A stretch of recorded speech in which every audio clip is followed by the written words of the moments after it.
Good afternoon, everyone. I'm Martin Kaminsky. I'm the CEO of Interfaith Ministries, and in partnership with the Anti-Defamation League and Diane Gross, we are so proud to welcome all of you to a very important opportunity to reflect on what happened in Charlottesville, to talk about our commitment that this will never happen in Houston, Texas, and to show the strength of our shared beliefs when people of all different faiths, all different backgrounds, of different races all come together. And so today is that opportunity to do that. I'd also like to recognize that this morning the Coalition Against Hate in Houston, a newly formed group that Houston Endowment has been supporting, met with the police chief, and we had a great discussion to understand the power of working together and to do what we can to make sure that Houston continues to be a city of harmony and of great faith. Without further ado, I'd like to call on our mayor, and then several others will speak after him, representing different parts of the community. Thank you, Mayor. Thank you. And I certainly want to take a moment to thank Martin Kaminsky of the Interfaith Ministries and Diane Gross of the Anti-Defamation League for organizing this event and inviting clergy, faith-based leaders, community leaders from a variety of religions to join us today. Thank you. And quite frankly, and let me just say, this is an important time. This is an important time for our city, for our collective community, for our country, and for us to send some very positive messages that we are strengthened and enhanced when we work collectively, and that we are our brothers' keepers and sisters' keepers. Let me acknowledge also some of the council members that are with me. The Mayor Pro Tem, Ellen Cohen, is with me. Thank you, Mayor Pro Tem. Council Member Cisneros, Council Member Edwards are also here. Council Member Boykin, and I said Council Members, and then Chief Acevedo. It's good to be for you to be here. Council Member Gallegos, thank you for joining us. And then I saw Adrian Garcia is here as well. So thank you, Adrian, for standing with us. Let me just say I also want to acknowledge all of the elected officials. I know my pastor, I think I was scheduled to see him, but he's so tall. If he was here, I would have seen him. Pastor Ralph D. West. Certainly wanted to see, good to see Bishop Dixon. Councilmember Green, Councilmember Travis, also with us as well. We are here today to send a very strong and positive message to those who would like to divide us by trying to inspire hate and violence. We have to stand shoulder to shoulder to say no to groups that would seek to divide. And we have to stand shoulder to shoulder in this day and time to say no to groups like the KKK, neo-Nazis, white supremacists, any group, any individual that would seek to divide. Some of our history has been ugly, divisive, and quite frankly, been very painful. And we should not breathe light into that dark history through our works and actions today. The city of Houston is united in a message of peace and establishing a clear red line against hate or violence and those who perpetuate it. I want to make mention of something that I've heard Mayor Pro Tem Ellen Cohen said. She's referred to Martin Niemöller in the past, a Protestant pastor who spent the last 7 years of Nazi rule and encampment in a concentration camp. And what he said years ago is that first they came for the socialists, and I did not speak because I was not a socialist. And then they came for the trade unionists, and I did not speak because I was not a trade unionist. And then they came for the Jews, and I did not speak because I was not a Jew. And then they came for me, and there was no one left to speak because I had said nothing. You cannot be complicit through your silence, and you cannot be complicit through your nuance. There comes a time when faith leaders, community leaders, leaders from all walks must stand together, shoulder to shoulder, and to say that we respect one another regardless of our language, our faith, our ethnicity, where we come from, geography, that we stand as one. And so people of goodwill and faith must come together, and we must be the voices of reason that stand up and come forth in these very dark moments. We send our prayers to the family of Heather Heyer, who's being memorialized today, who was tragically killed in Charlottesville, and the people who were injured, including Houstonian Natalie Romero, who is now out of the hospital and recovering in Virginia. Houston is the most diverse city in the nation. I've said that a zillion times, with 1 of 4 Houstonians being foreign born, 142 languages, different languages being spoken in this city. And today, we have people here representing the diversity of religion and countries of origin that is Houston, and I am so very proud of that. Houston is and will continue to be a beacon of hope for other cities as we carry a message of unity and understanding. But I simply do want to ask all Houstonians, everybody in the city of Houston, not to allow the national divisive discourse to flow down into our city and cause us to be warring and fighting against one another. As tempting as it may be, even when people believe they are standing and speaking for what is right, let's be very careful that we do not allow the national winds to flow into our city, and then we find ourselves fighting against one another. I'm going to ask people in this city, regardless of how you may feel about monuments in the city, not to take actions where you're defacing any.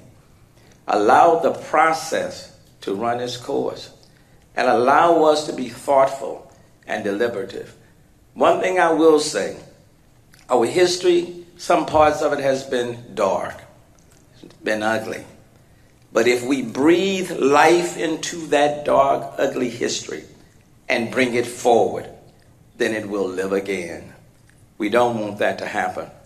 And so even people sometimes who mean well have to just settle down, and let's recognize that we are one big family, many personalities. We come from all over, but this is our city. These are our values. We stand together, and we must do it in a way that enhances who we are, and that we must send a message through our children to a world in the future that we ourselves, as someone wrote, may never send. What sort of message shall we send?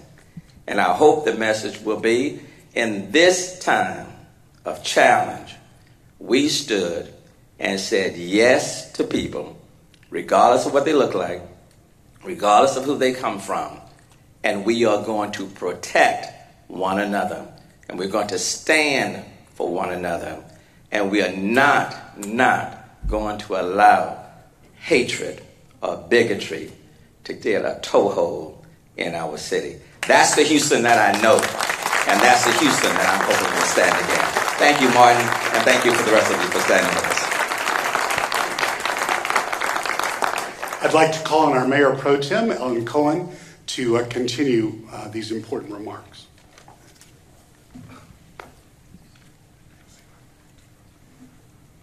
Thank you, Martin.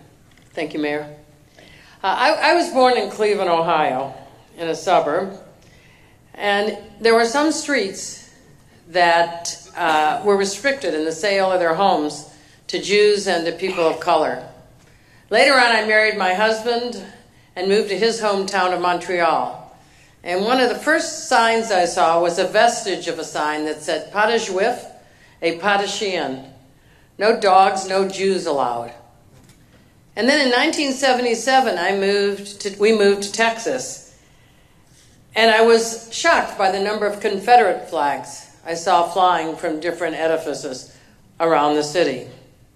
As I reflect on those experiences and on the tragedy in Charlottesville, I'm reminded of the lyrics to a song from a play, South Pacific, which apparently none of my staff who are so young ever heard of, but nonetheless, they were from a song, from a play, South Pacific, which opened 4 years after World War II.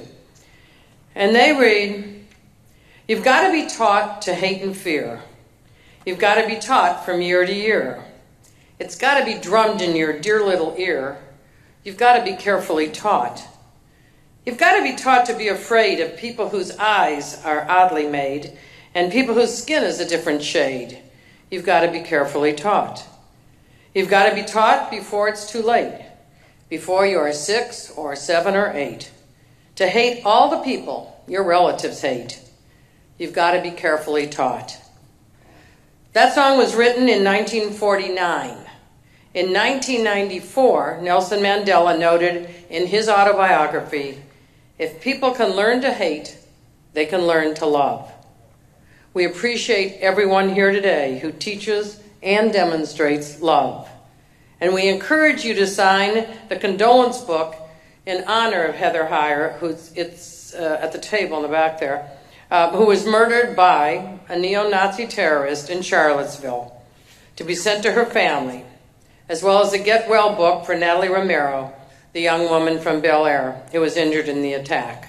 I want to thank the Anti-Defamation League and Interfaith Ministries for being forces of love against hate. Thank you. And now our colleague and co-host, the Anti-Defamation League Regional Director, Diane Gross. Thank you, Martin. Members of the clergy, Mayor Turner, Mayor Pro Tem Cohen, elected officials, Chief Acevedo, and friends and members of the press. If you're not outraged, you're not paying attention. Let me repeat that. If you're not outraged, you're not paying attention. These were the words of Heather Heyer's last public post on Facebook. We should all be outraged at the violence that took place in Charlottesville, Virginia over the weekend, perpetrated by members of the KKK, white supremacists, and neo-Nazis. Their actions, which struck at the heart of our struggle for civil rights and justice, betray our core values as Americans. Our hearts go out to the victims of this Saturday's violent gathering and to their families. Heather, a young activist who was protesting the Unite the Right march, and to the dozens of others who were injured. In addition, we mourn the loss of Lieutenant H.J. Cullen, 48, and Trooper Pilot Burke M.M. Bates, 40, who were killed in the line of duty. ADL, the Anti-Defamation League, has been monitoring many of the larger hate groups and smaller contingents who were present at the weekend's rallies. The gathering of extreme hate in Charlottesville is something we have not seen in at least a decade, and it continues a troubling pattern. Extremists have been emboldened since the 2016 presidential campaign and are making every effort to exploit their visibility for their hateful cause. To learn more about these groups, go online to our website and look at ADL's report, which it came out a few days ago, From Alt-Right to Alt-Light, which has details of these hate groups. ADL is committed to acting against hate speech in our communities, but we cannot do this alone without the support of our national leaders and members of our community. The President's words yesterday were not what was needed. They served to pull us apart rather than bring us together. We need to fight hatred together. Clearly, we don't have the leadership to fight hate at the top. So now it's up to us. And in Houston, we are lucky.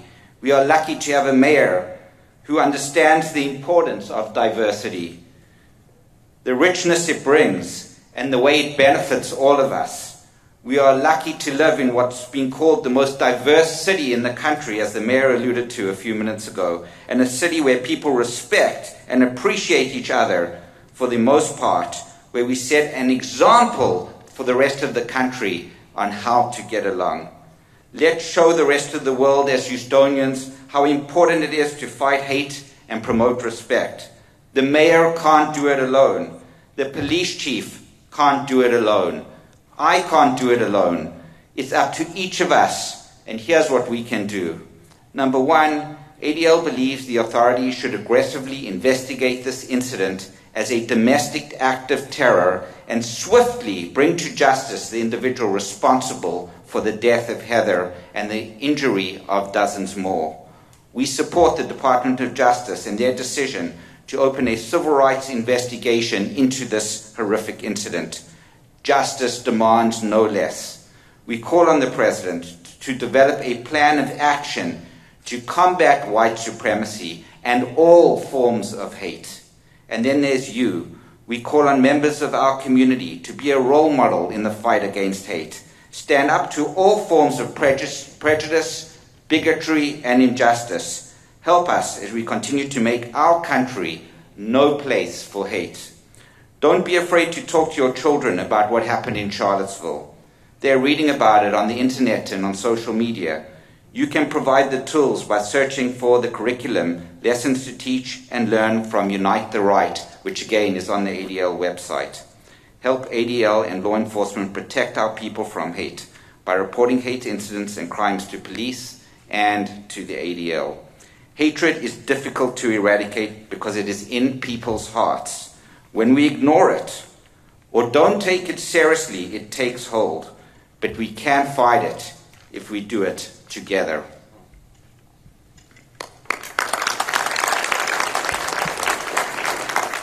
Mayor, we're fortunate in this city to have a number of people concerned about fighting hate and bigotry.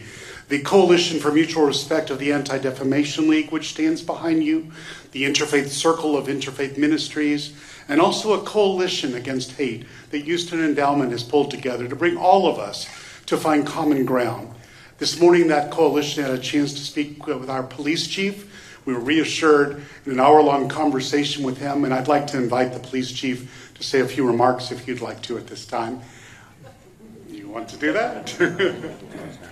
I'm sorry, I thought you had been. Thank you. Just real briefly, it's all been said. You know, leadership starts at the top, whether it's at the White House, at the Capitol, or in Houston, Texas.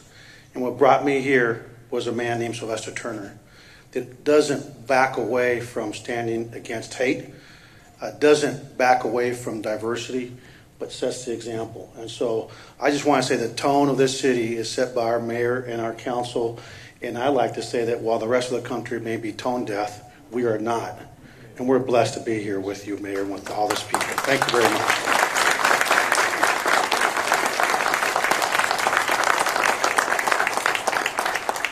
There are many faiths in our community. We've invited 3 faith leaders to join us this morning to express their concern from the faith communities.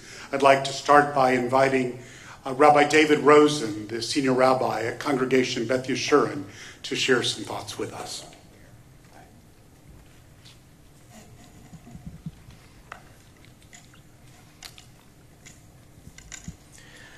This afternoon we have assembled with a multitude of emotions in our hearts. We have watched the horrific images from Charlottesville, my apology. Charlottesville. And we have felt anger, fear, and horror at what we have seen in our blessed United States of America. Our hearts were broken at the act of blatant hatred that brought Heather Heyer's life to a tragic end. And we grieve with her beloved parents and family as they mourn the loss of such a beautiful soul. And yes, we have been dismayed and disappointed that our president has not served, as presidents traditionally have, as our healer in chief, and sought to bring comfort and clarity to a nation both shocked by what has transpired and so alarmed by what threatens to lie ahead. I stand here numbed by what has transpired these last few days and have found in Alden Sullivan, a liturgist, poet, and teacher, words that remind me of who I am and why my heart is today so broken. He writes, "Today I am neither Democrat nor Republican, neither left nor right nor center. I am an American, born to a legacy of truth and justice, born to a legacy of freedom and equality. Today I am a patriot who will not yield this nation to hate. My friends, as a man of faith, I've always been drawn to the words of the prophet Micah, who wrote some 2,700 years ago, "Has not the Lord told you what is good and what the Lord requires of you? Only to do justice and to love goodness and to walk humbly with your God." And so today I pray to the God who epitomizes love, to the God whose law is love of neighbor, hospitality for the stranger, care for the weak, to the God who teaches justice, to the God who tramples fear and hatred under his feet, to the God who brings strength to our hearts, stirs our spirits, and transforms our minds. Sim shalom ba'olam. Bless us and our great nation with your gift of peace, and encouraged and strengthened by your love, may we see an end to bigotry and hatred throughout our precious land. Amen. Amen. I'd like to call on M.J. Khan, the president of the Islamic Society for Greater Houston, to speak. In the name of Lord Almighty, the most compassionate, the most merciful. Thank you, Mayor and ADL and all my brothers and sisters in faith to be joining here today. These are the times that I believe that we need the teachings of faith more than any other time. The good Lord said in the Holy Quran that pray to me, ask me to guide the humanity to the right path. The path of those who he had his mercy and blessings on, not those who went astray. And we have seen people who have gone astray. But the good Lord also teaches us that we need to have faith and hope in him that he will make the world better. He will make our lives better. He will make lives of our children better. And that's why we need to go back to our faith. Hope is the greatest fruit of faith. God Almighty is the creator of all people, even the bigots and hate mongers. He has a plan. We have to struggle against hate and bigotry, but we do so all the while realizing that Lord Almighty alone is in ultimate control. That Lord has a plan, and that plan always unfolds with grace, mercy, beauty, and love. This is the message of all saints and prophets, and this is the legacy that we carry into the future for our children and our grandchildren and future generations. Love always trumps hate. Light always overcomes darkness. Even a small candle shines in a room full of darkness. Hope is light. Hope will illuminate our hearts, our lives, our communities, and the world. And I also have a message for the Muslim community, the leadership, the imams, and the members of the community. You have been very clear in condemning acts of terrorism. Whenever there is an act of terrorism perpetrated by people who claim to be of Islamic faith, like the terrorist organization like ISIS, you have been very clear condemning that this kind of terrorism is condemned, and you name the people, you name the organization, saying that we don't belong with them and they belong with us. I hope that the message of last few days, which we heard from the highest halls of power, does not make you change that narrative. Don't say that the problem is on all sides and we condemn all. Say it clearly that we condemn terrorists and name the terrorists who perpetrate these acts. Because if we don't stand up, then we are part of the problem and we will never be part of the solution. Thank you very much. Houston is a great city. Houston is the city which celebrates diversity. And it has the legacy of the leadership, not just the political, our political leadership, business leadership, faith-based leadership, community leadership, for decades have tried and brought the city where it is today. And we are so happy and so proud that the current leadership of our city council and Mayor Pro Tem and our great mayor, our police is continuing on that path of celebrating the diversity.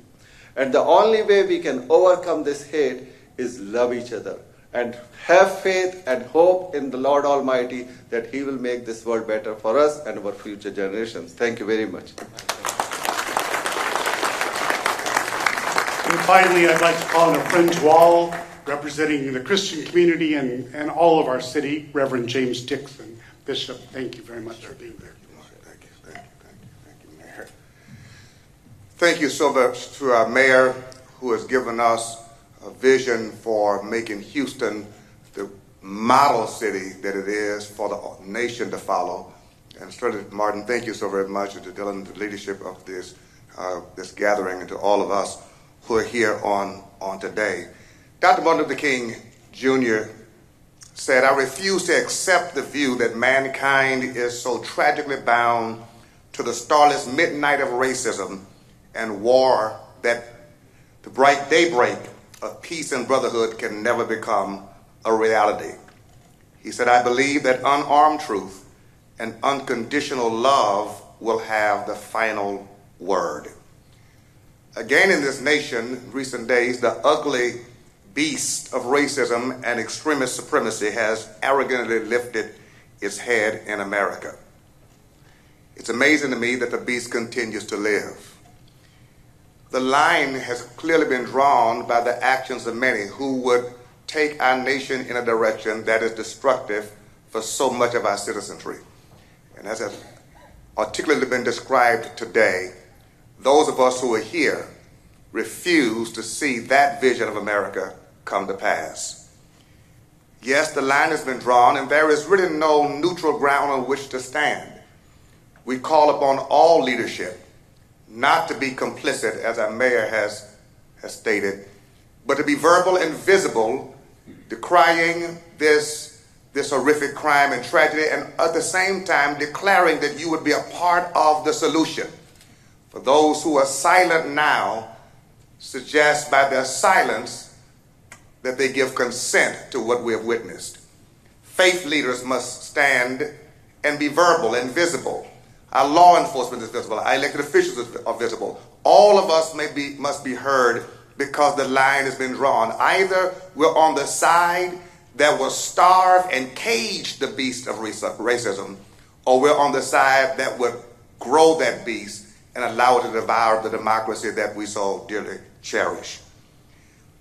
There are only three things that we can do to attack this, because racism and bigotry are perpetuated by practices, policies, and people. If we would attack the policies and the practices and then seek to challenge the people who perpetuate this darkness, we can make our nation the best nation it could be. And so I simply encourage us to identify those practices that are oppressive, identify the policies that are oppressive, and identify the people who perpetuate those policies and be willing to address them to make change. And when that happens, our children will not wake up again and see on the news what they've seen in recent days in the America that we call the home of the free and the land of the brave. May God bless all of us, and God bless America. Thank you, Bishop. Thanks to all of you and the beautiful tapestry of many faiths that stand behind us and a people committed to respect, to justice, and to understanding in our community. I'll close with just one metaphor, and that's that next Monday, we're all excited about this big eclipse that's supposed to happen, where the moon covers the sun and where there's going to be darkness and light. Unfortunately, I think that eclipse came about 2 weeks too early in Charlottesville, Virginia, where we saw hate and bigotry cover the sunlight and the hope of our nation. I hope now we will come together, that we'll put on our glasses, we'll shine our cameras, and we'll make sure that that sunlight once again comes to our nation as we embrace each other and support the respect and diversity of our city. With that said, I believe that the mayor and any of the speakers would be open to questions from the media if you have any. Mayor, I know there's concern expressed around the horseshoe this morning from a couple council members about the type of violence we saw in Charlottesville potentially making its way to Houston. How concerned are you about that, and why or why not? Well, I think that's one of the reasons why we have all gathered today. that we certainly want to get in front of it. Violence takes place when people act, okay? But when people, we all have values that we want to protect. And we can hold to those values, and we can do it in a very peaceful, respectful way. That's what this city is. That's who we are. This is our city. This is our city. And we are the most diverse city anywhere in the United States. But Houston can lead the way on how we operate in a diverse city, and by being highly inclusive. This afternoon, we are highly inclusive. If you just stop at diversity and don't do anything else, we miss. We have to be diverse. We also have to be inclusive, which means that we have to be respectful of one another, appreciate one another, and recognize that we may not always agree, but there is a way to move forward. And that's what I'm asking, and that's what we're all asking of all Houstonians. Let's not tear our house apart. Okay? Let's not divide our house. Let's not allow outside forces to come in and cause us to be at odds with one another. Okay? Let's not do that. And so today, this happens to be a defining moment. This is a defining moment. And the question is, how are we going to answer? And we are here standing together, no respect of person, but recognizing that we are all very much connected to one another. I am hoping that this message will resonate to every Houstonian throughout the social economic ladders of our society, every community, every neighborhood. And I'm hoping that we will stand collectively and help to build this city, not tear it apart. Okay? That's the message. That's my hope. And certainly for those of you in the media, you can go a long way in spreading that message. Mr. Mayor, overnight Baltimore took down all of its Civil War memorials. Any plan to maybe do that, kind of head off the conflict by removing them kind of quietly? What I've said since yesterday is that we're going to be very thoughtful and deliberative in our process. I've asked one of my executive deputy directors to serve as the chairperson of this group. We're going to add several other people to that group, historians from Rice University, from University of Houston, from Texas Southern, to be a part of that team. I think it's very important that we do an inventory of all of our monuments in the city of Houston, and then decide what is the appropriate context and what may be the appropriate placement, and then how do we move forward. But I think that process needs to be deliberative and very thoughtful. No one is trying to erase history, good or bad. This is where we are. Okay, it is a part of our history. But at the same time, I think we have to recognize that we don't want to do things that will give life to history that has been dark and ugly. And the question is, how do we move forward?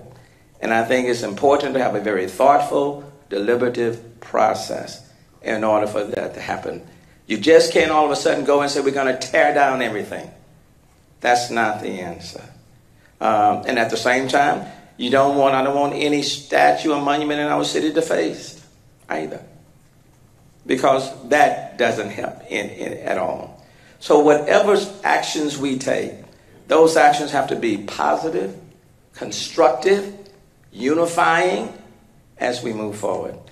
And I'm going to take the time that's needed in order to go through that deliberative process. Is there a specific plan of action that Houston plans to take if a rally like the one in Charlottesville happens here?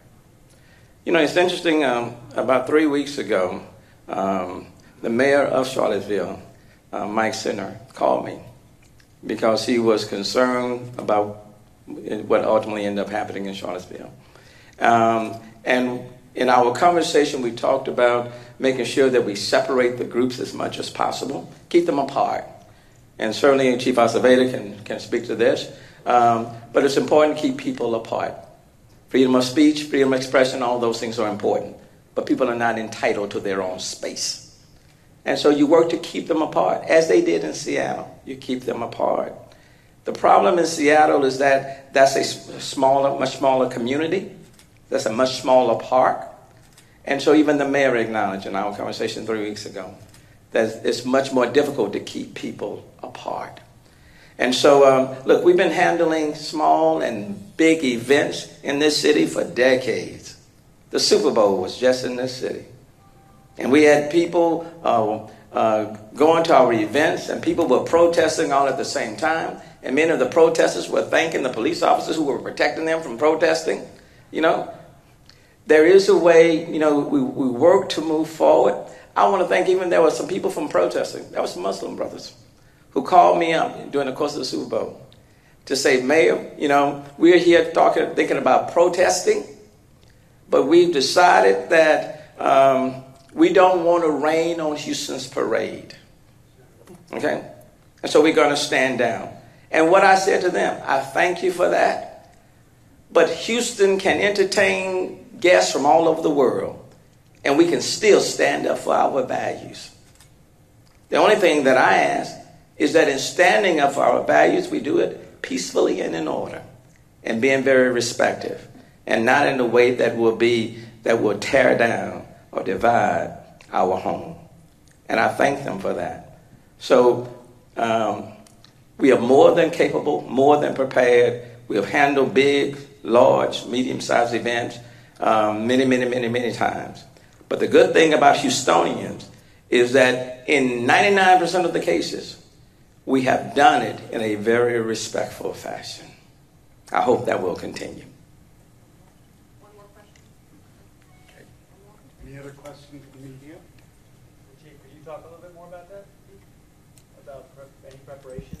I mean, Waco recently just canceled, Waco College Station canceled. I think the mayor hit it in the head that we are here to support First Amendment activities. And if you look at our city, we have a very highly trained special response group that handles all types of events on a regular basis. But here's why we're so successful. We have great police officers, but we serve a great community that knows how to engage in peaceful protests and knows how to exercise First Amendment rights without crossing that very distinct line that turns into criminal conduct. The other thing that I think is really fortunate for us is that, quite frankly, the people that went to Charlottesville are not from and created problems aren't from Charlottesville. And so in the city of Houston, we have made it real clear, I think, this whole group makes it real clear that anarchists and people that want to create havoc are not welcome here. And quite frankly, I know that our own activists would not support the tearing up and the tearing down of our city. And so we're prepared. We've got a great intelligence. We've got great special response group. And most importantly, we work in this welcoming city to build relationships with everyone across the political spectrum and across the economic spectrum and across our entire region. So they're not strangers to us. We're not strangers to them. And we work together to facilitate the exercise of people's rights. Having said that, if they cross the line and it turns into criminal activity, I've got a mayor that his charge to me is keeping our city safe, and we'll do whatever it takes to take immediate control. And lastly, we will always be over-prepared for these events, and I'd rather be criticized about being over-prepared and over-deployed than to be criticized for being under-prepared and under-deployed. And so we're going to err. I think the charge I have is to err on the side of public safety. There's always plans to protest here in Houston. It's it's a part of our DNA, and it's something that we support. I think it's something that the mayor and council supports. And again, the second that we find out about a protest, we reach out immediately to the organizers, and we actually talk about what are the do's and the don'ts, what we can tolerate and what we can't tolerate, and we can tolerate and support First Amendment activity. We cannot tolerate criminal activity. Chief, ¿lo puedes decir eso en español? ¿Qué después? Porque hay tanta gente. En español, lo que tiene que ser la comunidad que sepa que tenemos algún alcalde aquí, un concilio que apoyamos a los derechos de todos los habitantes de demonstrar, pero tienen que respetar la ley, tienen que hacerlo de una manera que no están cometiendo crímenes y, más importante, si cometen un crimen estamos listos para tomar cualquier acción para mantener la seguridad pública. You good? ¿Cuál es el plan que tienen? ¿Llega a pasar algo como esto? Si algo pasa, tenemos suficientes oficiales para inmediatamente tomar acción para mantener la seguridad pública y para arrestar cualquier persona que está cometiendo cualquier delito aquí en la ciudad de Houston. Todo el mundo tiene su derecho, pero el derecho de protestar no es el derecho de cometer crimen y no lo vamos a permitir. Thank you. I agree with I agree with I agree with that. I was going to add to it, but then you came in and added that last sentence. So there's no reason for me to repeat that statement. But I do want to underscore and thank these faith leaders. I do want to thank these faith leaders for being here. I mean, come on. I cannot say enough. What we do at City Hall, we cannot do it alone. So I do want to thank you. And if you will allow this mayor to say this, prayer does work. Okay? Now that I do know. It's hard to tear down, to divide, and practice hatred when you're praying for one another. So do pray for one another. Do pray for our city. I do believe in that. And it does work. And I would ask, and the media can play such a strong role in this. So in the most respectful way I know how, let me just say this. It is important for Houstonians and others to see people standing together and being with one another. It's important for them to hear this message. Because let me tell you, a lot of the issues that we face in our city, they don't start here at City Hall. And quite frankly, they don't start in our city. People are responding to national messages and actions. And they're frustrated and they're angry and they're trying to express themselves. But they're responding to a lot of stuff that's taking place outside, beyond the geography of the city of Houston. The only thing I would ask, can I remember what my mom would say? 9 kids, you come home and you start talking and responding to a lot of stuff that took place outside of her home. And she would cut you off very quick and say, don't bring that into my house. Don't bring that in my house. And so I'm saying to all of Houstonians, let's not bring stuff from outside of our house into our house. This is our house. And we are all Houstonians. And let's love and respect and appreciate one another and pray for one another. Thank you so very much. Thank you all.